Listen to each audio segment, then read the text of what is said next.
বিভিন্ন জিনিস শোনার মতো করে শুনছেন নাকি এমনি গাফলতির মতো করে শুনতে চাচ্ছেন? আপনি আগে এটা একটু নির্বাচন করেন যে আপনি সামনে যে কথাগুলো শুনবেন কেমন ভাবে শুনতে চান। ডাক্তারের কথা মতো করে শুনতে চান, বা মোবাইলের মতো করে শুনতে চান, নাকি রাস্তায় চলাফেরার সময় কত মানুষ কত কথা বলে, এক কান্দে ঢুকে আরেক কান্দে বের হয়ে যায়, কি বলে কিছুই বুঝি না, কি বলে কিছুই মনে রাখতে পারি না। এমনভাবে শুনতে চান কি না আপনি আগে নিজে নিজে পরীক্ষা নির্বাচন করে নেন। কেননা যে আলোচনাগুলো হবে এগুলো কার কথার আলোচনা হবে? একটু জোরে বলেন, আরো জোরে বলেন, কার আলোচনা হবে? আল্লাহর কথার আলোচনা হবে, রসুলের কথার আলোচনা হবে। আল্লাহর কথা, রসুলের কথা। রোগী হয়ে ডাক্তারের কাছে যাওয়ার পর ডাক্তার যেভাবে বলেন তার থেকে অনেক গুরুত্বপূর্ণ নাকি তার থেকে আরো নরমাল?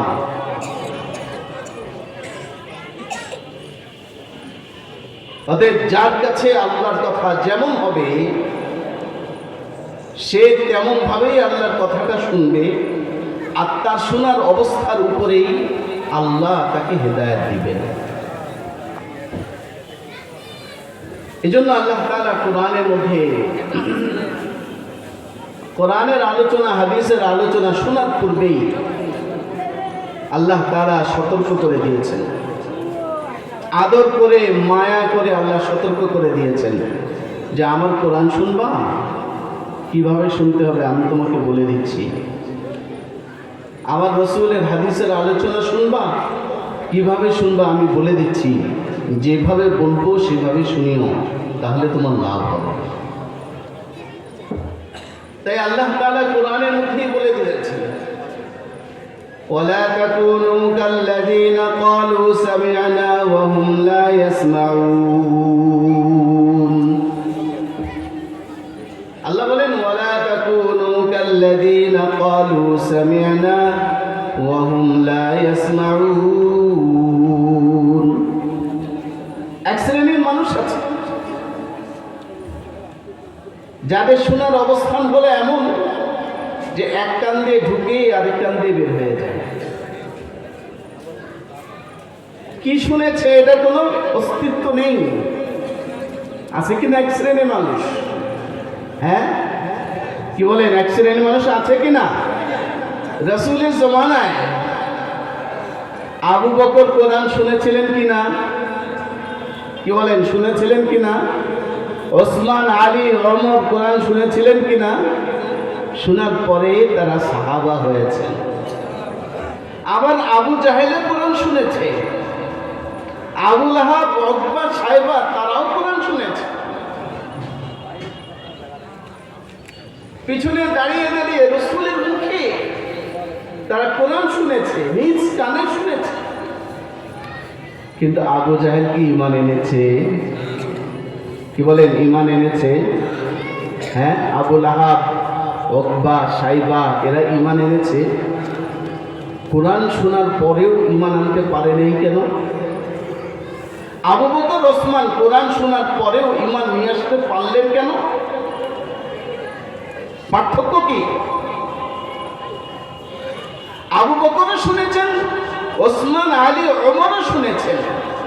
এদের শোনা তাকে ঈমানের দিকে নিয়ে গেছেন। আবু জাহাল, আবু লাহাব তারাও শুনেছে, কিন্তু তারা কাফের হয়ে মৃত্যুবরণ করেছে। তাদের শোনা তাদেরকে ঈমানের রাস্তায় আনতে পারে নাই। কেন?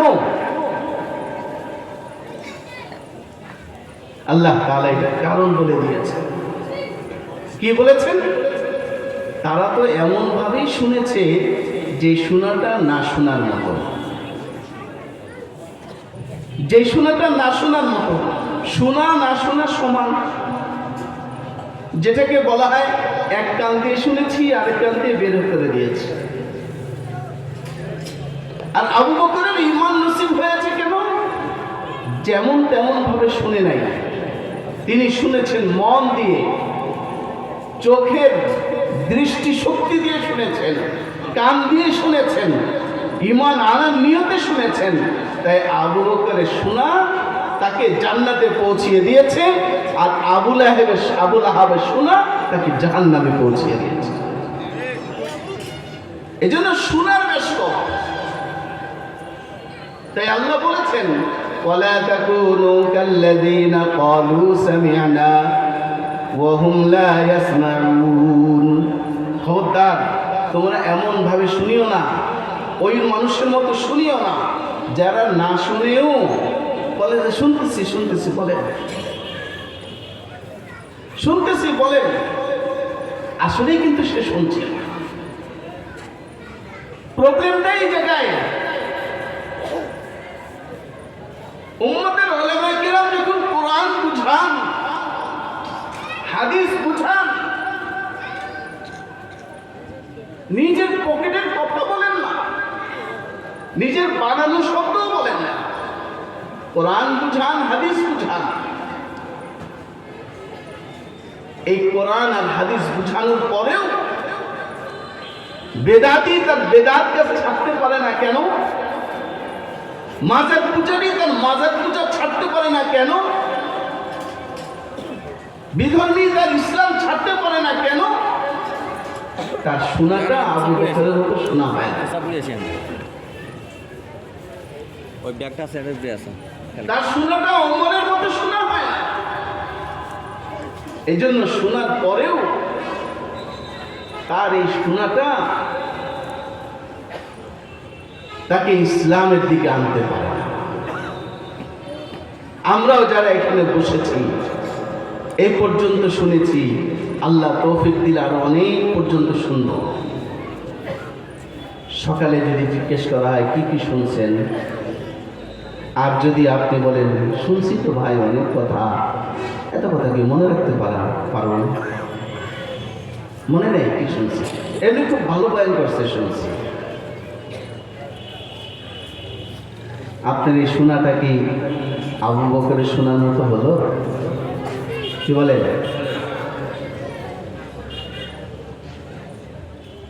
এই প্রশ্নটাই যদি মাহফিল শেষ হওয়ার পরে আপনার মৃত্যু হয়, আর আল্লাহ যদি আপনাকে জিজ্ঞেস করেন কেমন শুনছো বলো, কি শুনছো বলো,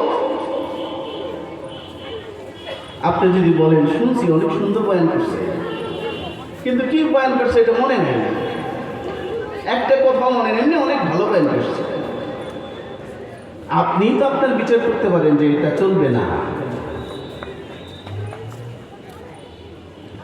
এজন্য হেদায়েতের জন্য অনেক বয়ান শুনতে হয় এমন না,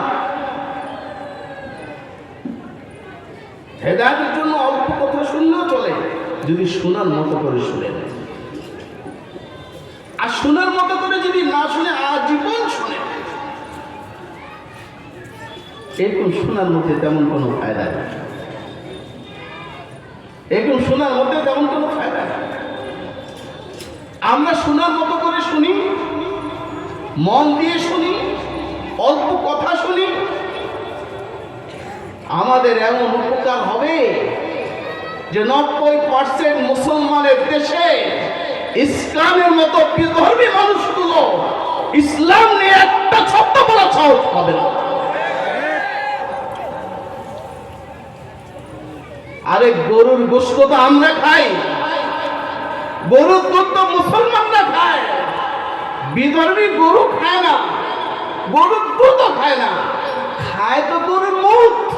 বেটা গরুর মুখ খায় যারা, গরুর গোশত খায়, তাদের বিরুদ্ধে কথা বলতে চাস, সাহসটা কোথায় পায়?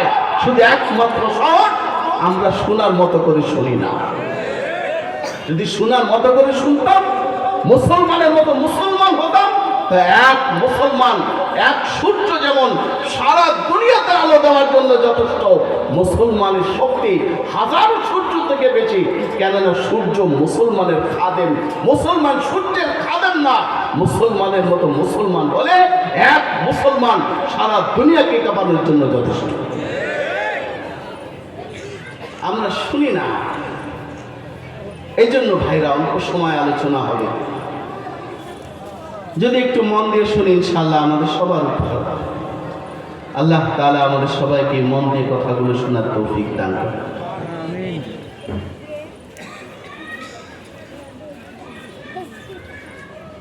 দুইজন নবীর জীবনে বর্ণিত ছোট্ট দুটা ঘটনা বলব।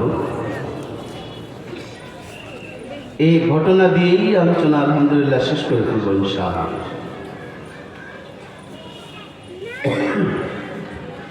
তাফসীরের কিতাবের মধ্যে বড় গুরুত্বপূর্ণ একটা তাফসীর, গ্রহণযোগ্য একটা তাফসীরের কিতাব, যে তাফসীরের কিতাবের নাম হলো তাফসীরে কবির। আল্লামা ফখরুদ্দিন রাজি রহমতুল্লাহ আলাইহি উনি এই তাফসীরের কিতাব লিখেছেন। আরবিতে লেখা কিতাব 32 খণ্ডে ছাপা হয়েছে তাফসীরে কবির। যোগ্যতার দিক থেকে এত বড় যোগ্য একজন মানুষ, শুধু আউযুবিল্লাহ আর বিসমিল্লাহ এই দুটি বাক্য থেকে উনি তাফসীরের মধ্যে 1000 মাসআলা বের করেছেন। শুধু আউযুবিল্লাহ আর বিসমিল্লাহ থেকে 1000 মাসআলা উনি বের করেছেন। এমন যোগ্য একজন মানুষ। উনি ওনার কিতাবের মধ্যে একটা ঘটনা লিখেছেন।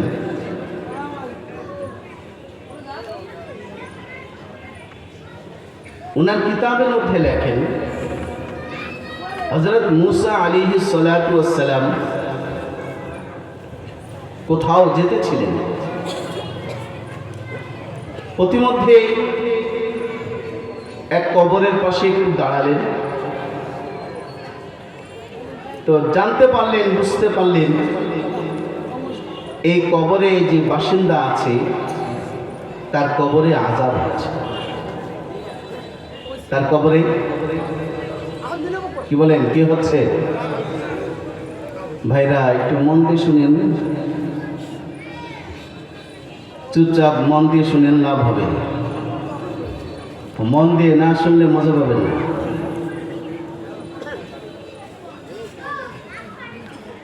কবরে কি হচ্ছে? এমন কবরে আমাদের যেতে হবে কিনা? হ্যাঁ, কে কে বাঁচতে পারবেন কবরের থেকে? কবরে যাওয়া থেকে বাঁচতে পারবেন? সবার কবরে যাওয়া লাগবে, কি বলেন? কবর হয়তো জান্নাতের টুকরা হবে, নচে জাহান্নামের গর্ত হবে, এর বাহিরে আর কোনো কিছু নেই।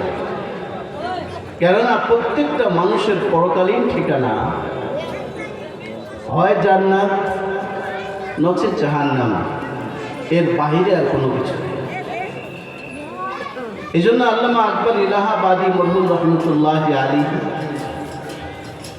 তার ভাষায় তিনি বলতেন, রাস্তে তো है रवा महशर से मंजिल की तरफ,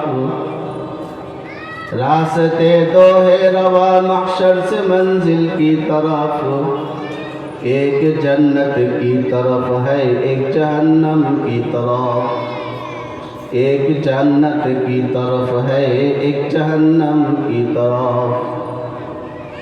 মানুষের মারা যাওয়ার পরে সামনের রাস্তা দুটো,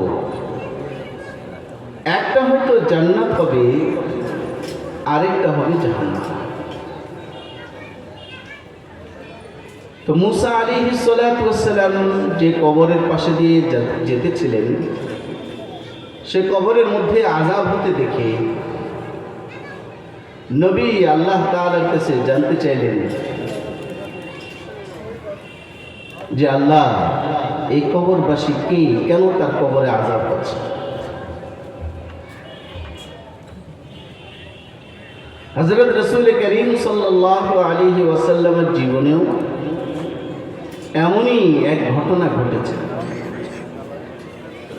হুজুর সাল্লাল্লাহু আলাইহি ওয়াসাল্লাম পাশাপাশি দুটি কবরের মাঝে দাঁড়িয়ে বললেন, এই দোনো কবরবাসীর কবরে শাস্তি হচ্ছে। এরপরে আল্লাহ রাসূল আবার বললেন, এদের কবরে কেন শাস্তি হচ্ছে জানো তোমরা? তোমাদেরকে জানিয়ে দিব।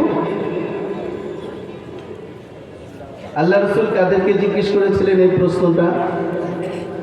কি বলেন? আল্লাহ রসুল এই প্রশ্নটা কাদেরকে করেছেন? একটু জোরে বলেন। উপস্থিত সাহাবায়ে কেরামদেরকে করেছেন। সাহাবারা যা উত্তর দিয়েছে। যদি রসুল এখানে থাকতেন আর আপনাদেরকে প্রশ্ন করতেন যে তোমাদেরকে কি কেন আযাব হচ্ছে এটা বলে দিব, আপনারা কি বলতেন? চুপচাপ বসে থাকতেন? হ্যাঁ, রসুল যদি আপনাদেরকে প্রশ্ন করতেন উত্তর দিতেন কি না? মাথা নাড়ায় উত্তর দিতেন না মুখ খুলে উত্তর দিতেন? হ্যাঁ, কেমন জোরে উত্তর দিতেন বলেন তো একটু? রসুল যদি জিজ্ঞেস করতেন যে তোমরা জানতে চাও কিনা বা জানাবো কিনা, বলে দেবো কিনা, তো কি উত্তর দিতেন জোরে বলেন তো দেখি? আল্লাহ রসুল বললেন দুটো কারণ। এক নম্বর কারণ বললেন মাস্তানজাহু মিনাল বাউল, এই লোকটার কবরে যে আযাব হচ্ছে তার কারণ হলো এই লোকটা পেশাব থেকে ভালোভাবে পবিত্রতা অর্জন করত না। এই লোকটা পেশাব থেকে ভালোভাবে পবিত্রতা অর্জন করত না। তাহলে বোঝা গেল যে পেশাব থেকে ভালোভাবে পবিত্রতা অর্জন করে না তার কবরে কি হয়?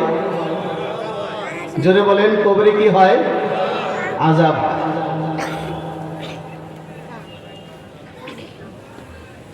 আমরা কি পেশাব থেকে পবিত্রতা অর্জন করি? হ্যাঁ, আমাদের সমাজে মুসলমান নামী যত মুসলমান আছি সবাই কি পেশাব থেকে পবিত্রতা অর্জন করে? কি বলেন?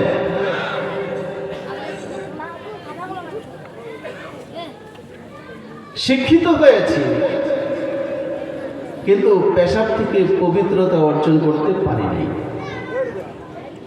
ডাক্তার হয়েছি, পেশাব থেকে পবিত্রতা অর্জন করা শিখি নাই। ইঞ্জিনিয়ার হয়েছি, পেশাব থেকে পবিত্রতা অর্জন করা শিখি নাই।